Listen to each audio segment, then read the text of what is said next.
अचेतन हैं, क्योंकि पूज्य गुरुवर कहते हैं दिखे सो अचेतन, देखे सो चेतन। क्या दिखे सो अचेतन और देखे सो चेतन। निर्णय हम सभी के ऊपर निर्भर करता है कि दिखाई क्या क्या दे रहा है। ऐसी कौन सी चीज है जो हमें दिखाई नहीं दे रही है, तो वह समझ लेना कि आपकी नहीं है। जो जो चीज दिख रही है वो आप समझ लेना कि ये हमारी नहीं है। आपको क्या क्या दिखाई दे रहा है? हाँ, क्या क्या दिखाई दे रहा है सचेतन से?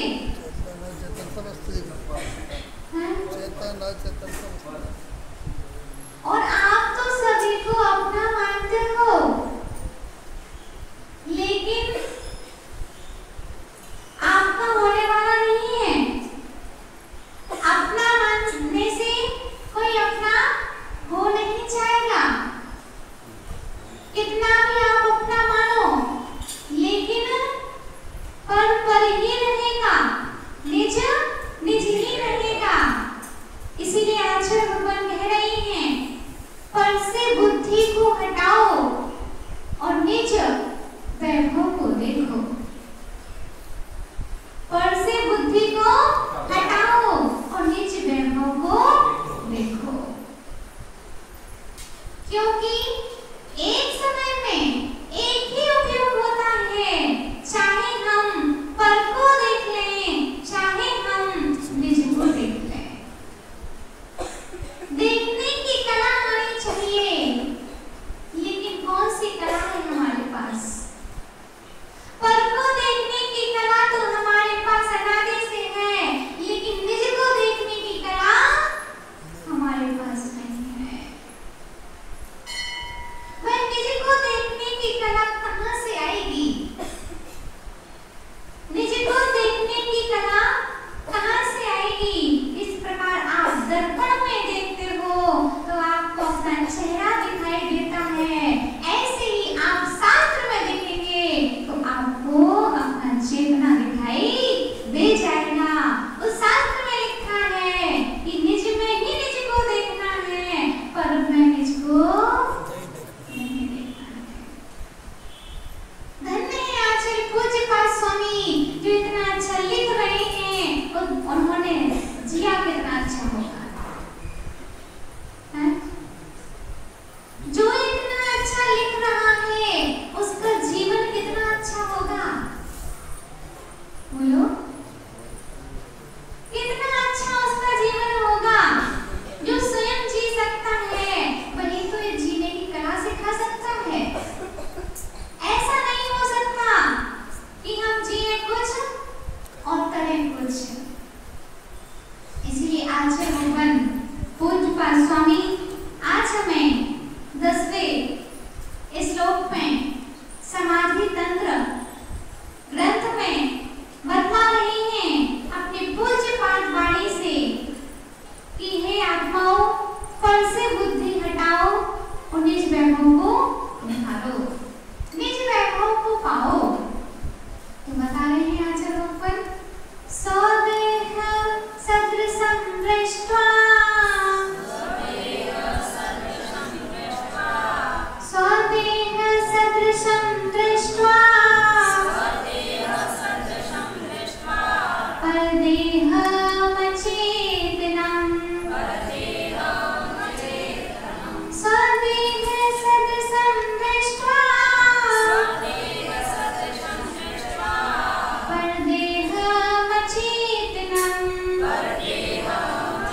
रहे, आप दादा है, क्या बोलते हो? जन्म जन्म का साथ रहे हमारा तुम्हारा। क्यों मानते हो ये? क्योंकि आपने दो को एक मान लिया है। क्या मान लिया है? दो को एक मान लिया है। तभी तो आप कह रहे हैं जन्म जन्म तक साथ रहे हमारा तुम्हारा। और वो कौन सी चौथ मनाते हैं लोग? कड़वा चौथ। कौन सी चौथ? कड़वा चौथ। कड़वा चौथ। कड़वा कड़वा कड़वा कड़वा चौथ।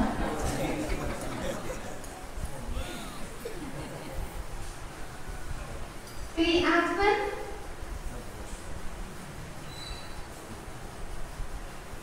किसमें जी रहे हैं हम? जन्म जन्म तक साथ रहे हमारा तुम्हारा। अभी बरसात होगी और जब हम लोग विहार करते हैं तो रास्ते में इतने लंबे लंबे कीड़े आते हैं, उसको हम लोग कभी कभी ट्राला बोलते हैं। गिजाई वो कभी कभी ऐसी होती है, एक के ऊपर एक रहती है, देखिए कभी कभी चार भी रहती है उसके ऊपर और चलती जाती हैं, चलती जाती हैं। ऐसी जो भावना भाषा है कि जन्म जन्म तक साथ रहे हमारा तुम्हारा। नहीं, जन्म जन्म तक साथ रहे हमारा तुम्हारा, जो ऐसी भावना भाता है उसको ऐसी पर्याय प्राप्त होती है कि जन्म जन्म तक साथ रहे हमारा तुम्हारा। क्रियात्मक इसीलिए कभी नहीं कह लेना कि जन्म जन्म तक साथ रहे, जन्म जन्म तक साथ रहे हमारा तुम्हारा। एक कभी नहीं कहना, अरे भैया एक ही जन्म काफी है। क्या? एक ही जन्म काफी है। यही भावना माना कि इसी जन्म में आप मिले मुझे, अगले जन्म में आपकी प्राप्ति ना हो, वरना 7 जन्मों तक है। भैया एक जन्म तो सुधार नहीं पा रहे हैं उनके कारण से, वो उनसे बंधे हुए हैं, वो उनसे बंधे हुए हैं। कहाँ आप 7 जन्मों की बात कर रहे हैं? इसलिए ऐसा विचार कभी नहीं करना कि जन्म जन्म तक साथ रहे हमारा तुम्हारा। भगवान से रहना चाहिए लेकिन भगवती से नहीं रहना चाहिए। परमात्मा से रहना चाहिए लेकिन पति से नहीं होना चाहिए। ईश्वर से होना चाहिए लेकिन स्त्री से नहीं होना चाहिए। क्रियात्मक समझो, समझो, सफल होना है तो समझना पड़ेगा। आज तत्काल में आपको बुरा लग सकता है कि आप क्या कह रहे हो ये, हम नारी भावनाओं पर तो आपने पूरा पानी का पानी फेर दिया। हम तो कह रहे पानी नहीं, इस पर तो बाढ़ फिर जाना चाहिए। क्योंकि ये जब तक हम ऐसा विचार करते रहेंगे तो वास्तविकता में हम अपने को अलग कभी मान ही नहीं पाएंगे। ये मेरा बेटा है, ये मेरी बेटी है, ये मेरे भाई हैं। आपके कैसे हो सकते हैं? आपने जन्म दिया, बोलो आपने जन्म दिया कि नहीं? बोलो दिया है। अच्छा, आपने जन्म दे दिया? हाँ? आपने दिया कि आपने दिया? क्वेश्चन है आपसे, ये बोलो किसने जन्म दिया है? बोलो क्या हो गया आपको? इतनी शांति घर में रहना चाहिए। आप तो बिल्कुल ऐसा कि यहाँ पे जैसे कि टैबलेट ले ली हो किसी ने, सब बिल्कुल ऐसे रोने की है। जन्म किसने दिया? जो हम बोल रहे हैं कि ये मेरा बेटा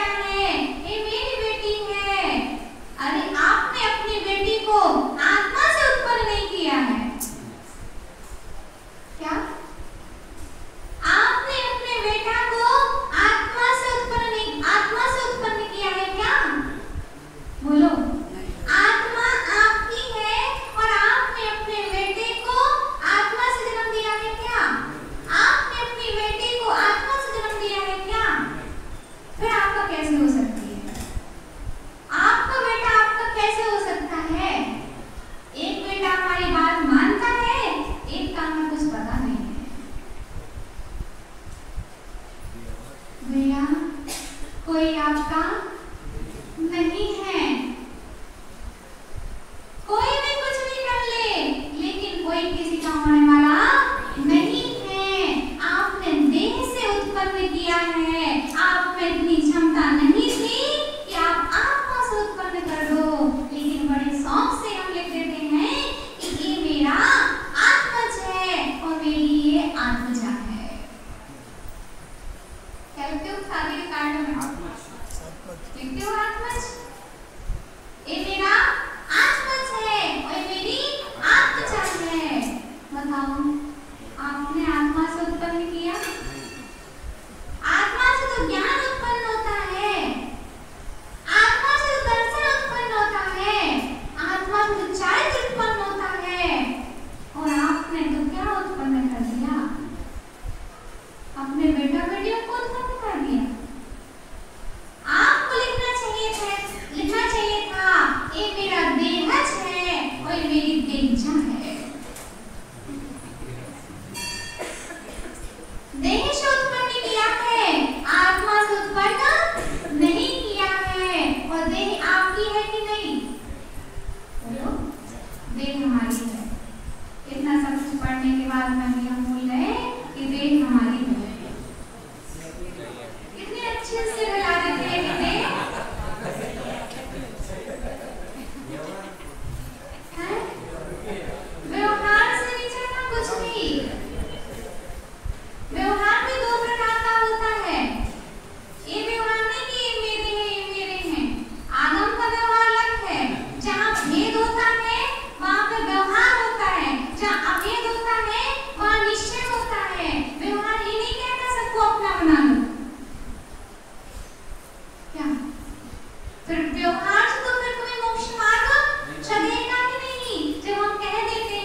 ये मेरा माता जी रास्ते से निकलेंगे, माता जी मेरा मकान है,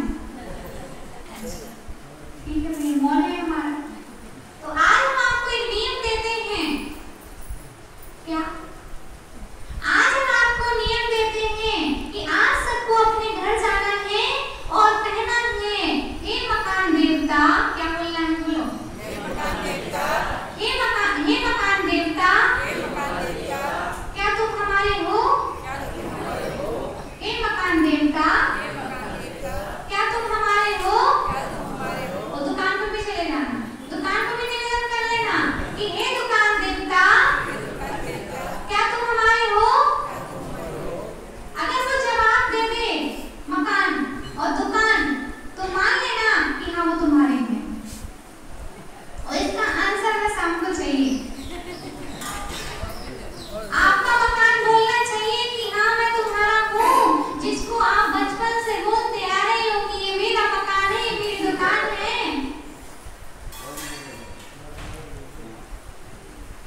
बोलो क्यों नहीं मिलेगा जवाब? आपका है ना, आपका है तो आपके अनुसार बोलना भी चाहिए उसे। फिर ऐसा क्यों नहीं हो रहा है? क्योंकि आपका मकान नहीं है, आपकी दुकान नहीं है। आप कितना भी मानते रहो कि दुकान मेरा मंदिर है, क्या है? दुकान मेरा मंदिर है, ग्राहक देवता है, क्या है? ग्राहक देवता है। जितनी पूजा आप लोग बहुत जगह देखा है, जिन लोगों को भी हमने ज्यों ही वो शटर खोलेंगे, दुकान खोलेंगे, तुरंत वो पैर पड़ेंगे और अगरबत्ती लगाएंगे, हाँ दुकान की आरती उतारेंगे, जो पहले पैसे आ जाएंगे उसके पैर पड़ेंगे, है? उसको पैसों को नमस्कार करेंगे, और फिर दिवाली आ जाएगी, तराजू की भी पूजा करेंगे, दुकान की भी पूजा करेंगे, गाड़ी आ जाएगी तो गाड़ी की भी पूजा करेंगे, और बोल देते हैं कि हम सम्यक दृष्टि हैं, हैं? बोलो कि मिथ्या तो है कि नहीं? फिर छोड़ना है कि नहीं? ये आत्मा दुकान पे जाते हैं, दुकान की पूजा होने लगती है, पैसों की पूजा होने लगती है, ग्राहक को भगवान के रूप में देखते हैं, देवता के रूप में देखते हैं, पैसे को परमात्मा के रूप में देखते हैं। कहाँ तक हमारा जीवन सफल होगा? एक महाराज जी से मिलन हुआ था पूज्य गुरुवर का, सागर में, नाम याद नहीं आ रहा है उनका। वो इतने अच्छे परिवार से थे, इतने अच्छे परिवार से, आपकी दृष्टि में इतने अच्छे परिवार से थे कि उन्होंने ये कहा था कि हमारे यहाँ पर पैसे हम लोगों ने कभी छुए नहीं। क्या? हमारे परिवार ने कभी पैसों को हाथ से छुआ ही नहीं, और गिनने का भी समय नहीं मिलता था। सीधी बोरियों में पैसे भरे जाते थे, और नंबरों से गिनवाए जाते थे या मशीन से गिनवाए जाते थे। और ऐसे मुनिराज हुए हैं जिन्होंने सब कुछ छोड़ छाड़ के, ग्रस्त थे वो, उसके बाद उन्होंने 40 साल की उम्र में फिर दीक्षा ली। हम लोग उनको लेने भी गए थे और भेजने भी गए थे। जब उन्होंने एक कथानक बताया, तब लगा कि वास्तव में जिसके पास होता है वह समझता है कि इससे कुछ होने वाला नहीं है। कहते हम लोगों ने कभी पैसे छुए नहीं, क्योंकि जानते थे कि ना जाने कहां कहां के पैसे आए हुए हैं, कौन कौन उसको छूता है पैसों को। प्रिय आत्मन, पैसा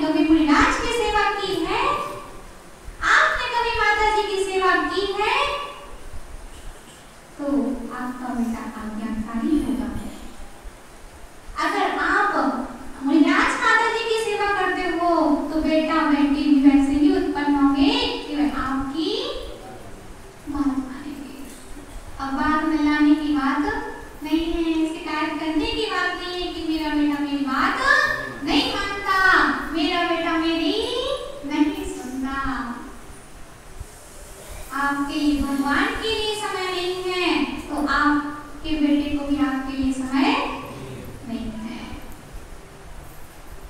आत्मन, इसीलिए इस भ्रम को आज हम निकालें कि पर मेरा कुछ भी नहीं है, पर में लगे रहेंगे तो पर ही लगेंगे। समझ? पर में पड़े रहोगे तो पर ही लगेंगे, परम पद को नहीं पा पाओगे। और जो निज में रहेगा वो निज में रहेगा और जिन बनेगा। क्या परिंदा बनना है कि जिंदा बनना है?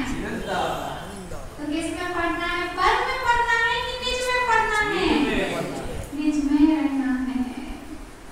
कुछ भी आपके साथ जाने वाला नहीं है।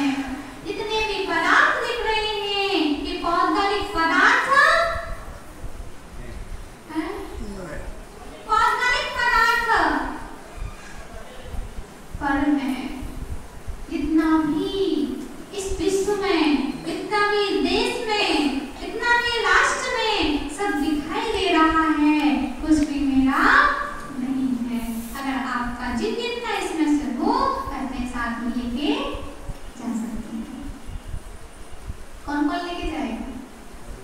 जिसको ये बात स्वीकार ना हो तो मरण के समय जितना भी आपको दिखाई दे रहा हो, जितना भी आपके साथ में हो, आप ले जाना।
अब तो ना शराब पीने को पैसे हैं, ना जुआ खेलने को पैसे हैं, अब तो मैं सब व्यसन छोड़ चुका हूँ।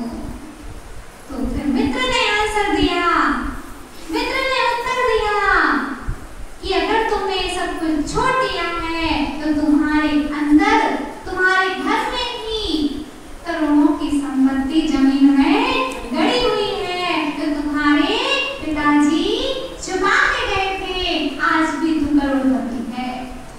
और उसने व्यापार करना प्रारंभ कर दिया, संपत्ति का सदुपयोग करने लग गया और वैसे की वैसे बन गया। ऐसे ही हम आपको कहाँ ले जाने वाले हैं? उसी दशा में ले जाने वाले हैं कि आपको मोह की पट्टी लगी हुई है। क्या मोह की पट्टी बनी हुई है, इसलिए सब आपको नजर आ रहे हैं, लेकिन वास्तव में कोई आपका नहीं है। अगर दुकान में आपके कुछ हो, दुकान में कुछ माल रखा हो, तो आप किसकी रक्षा करेंगे? मात्र ताले की रक्षा करेंगे कि और अंदर के सामान की भी रक्षा करेंगे? नहीं माता जी, हम तो क्या करते हैं, ताला देखते रहते हैं कोई तोड़ ना दे, लेकिन ये नहीं देखते हैं कि पीछे का दरवाजा कोई खींच के ले गया। खिड़की देखते नहीं है, ताले पर हमारी नजर हमेशा रहती है। अरे भैया, आपके लोहे के ताले पर नजर है, लेकिन अंदर रखे हुए रत्नों पर नजर नहीं है। विषय चोर बहु फिरत है। आपके अंदर में रत्न बड़े रखे हैं और आपकी नजर इस देह रूपी ताले पर पड़ी हुई है, और सम्यक दर्शन कोई चुरा के ले जा रहा है, सम्यक ज्ञान कोई चुरा के ले जा रहा है, सम्यक चारित्र कोई चुरा के ले जा रहा है। बोलो, ताले की रक्षा करोगे कि सामान की रक्षा करोगे?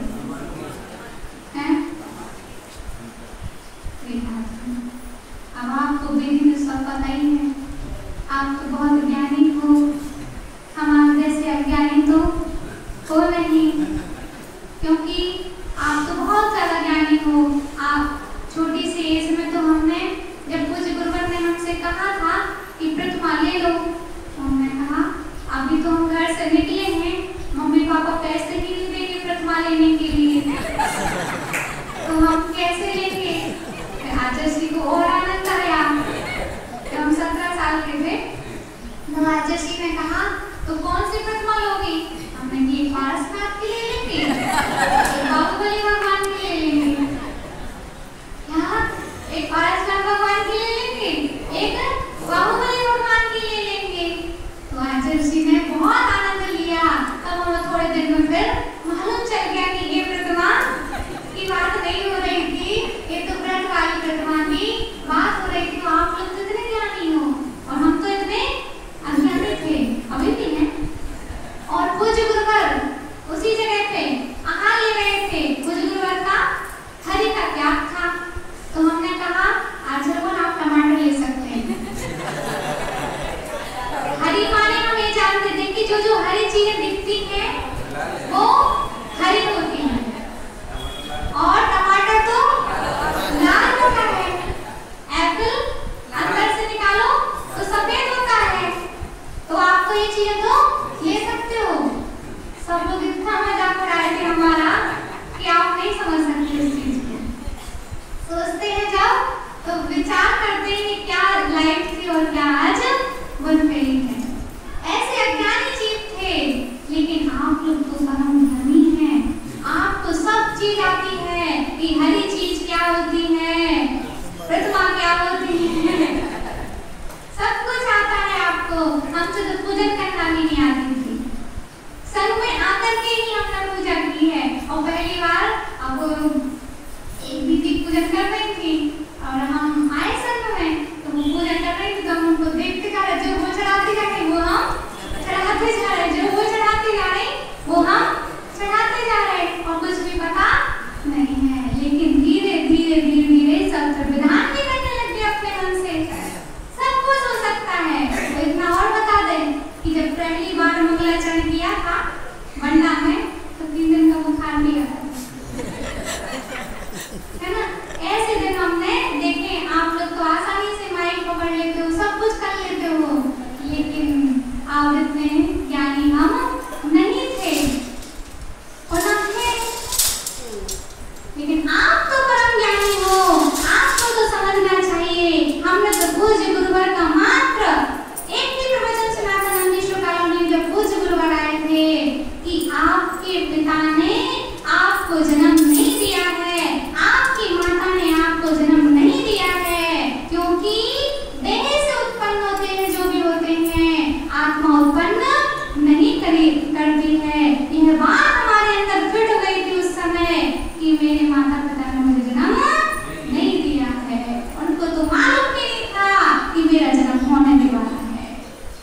भी अपना समझता है और स्त्री को भी अपना समझता है, लेकिन ये हमारी काल्पनिक धारणा ही है, ये बाद में हमारी साथ जाने वाली नहीं है, क्योंकि जैसा हम विचार करेंगे वैसा हम बनेंगे।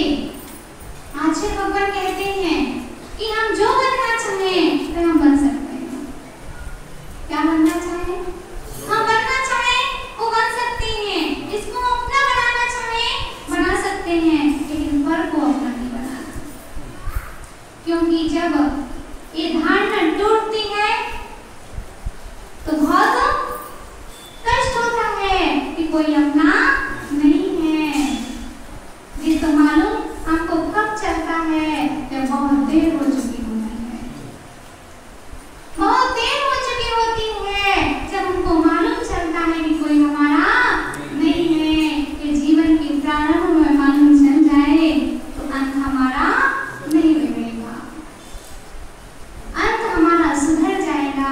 उसमें लिखा ना इस कमरे में, जीवन के आदि में समझो या अंत में समझो, धर्म ही शरण है। समय सार जी में बहुत अच्छा एक कथानक आता है कि एक व्यक्ति मुनिराज के पास जाता है और मुनिराज से कहता है कि हे मुनिराज, मुझे कोई उपदेश दीजिए। क्या बोलते हैं? कोई उपदेश दे दीजिए जिससे मेरा कल्याण हो। मुनिराज एक बार उपदेश देते हैं, वो कहता है मुझे समझ में नहीं आया, क्या कह रहे हो। दूसरे प्रकार से उपदेश देते हैं, फिर से वह कहता है मुझे समझ में नहीं आया, आप क्या कह रहे हो। मुनिराज ने कहा स्वाध्याय करना चाहिए, उसने बोला मुझे समझ में नहीं आया। फिर उसने बोला, उन्होंने बोला पूजा करना चाहिए, तो श्रावक ने बोला हमें समझ में नहीं आया। और फिर बोला कि आपको भगवान के दर्शन करना चाहिए, फिर वह श्रावक बोलता कि मैं तो भगवान को भी नहीं जानता, मैं किसके दर्शन करूं। तो मुनिराज ने उत्तर दिया, अच्छा ये तो बता दो तुम्हारी इष्ट चीज कौन सी है। क्या इष्ट चीज कौन सी है, प्रिय चीज कौन सी है। तो वह कहता है कि मेरा प्रिय तो मेरा भैंसा है। क्या बोलता है? भैंसा है। तो मुनिराज ने कहा चलो तुम इसी का ध्यान कर लो। क्या कहा? इसी का ध्यान कर लो, चलो सामने वाली गुफा में तुम्हें इसका ध्यान करना है। वो ध्यान में बैठ जाता है आसन लगा करके, और ऐसा आसन लगाता है और सोचता जाता है कि मेरे यहाँ तो इतने भैंसे हैं, इतनी भैंसे हैं, डोवा डोवा, इतने सारे डोवा हैं, इतने सारे डोवा हैं। और समझ के फिर वह ध्यान में इतना लीन हो जाता है, फिर बोलता है कि मैं ही भैंस हूँ, मैं ही डोवा हूँ, अहम भैंसो हम, अहम भैंसो हम, अहम भैंसो हम। और ऐसा विचार कर लेता है ऋषि साहब। क्या कर लेता है वह? ऐसा विचार करता है ऐसे भगवान का स्वरूप उसने अपन याद करते हैं कि मैं जो बड़े बाबा ने वह मैं हूँ। ऐसा उसने विचार कर लिया कि वहाँ कैसो हम ऐसा विचार करते करते उसने क्या कर लिया, अब उसको बहुत समय हो गया, तो उसने सोचा कि अब हमें इस गुफा से बाहर निकलना चाहिए। तो अब वो सोच रहा है मेरे तो इतने बड़े बड़े सींग हो चुके हैं।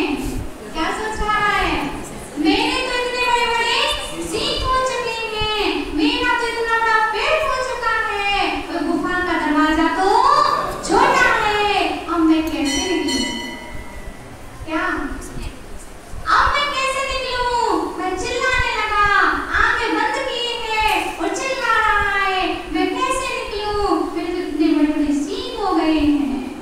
मुनिराज बगल में ही थे, वह तुरंत आए, उसको हिलाया कि आंखें तो खोलो, तुम भैंस नहीं हो, तुम क्या हो? मनुष्य हो, तुम भैंस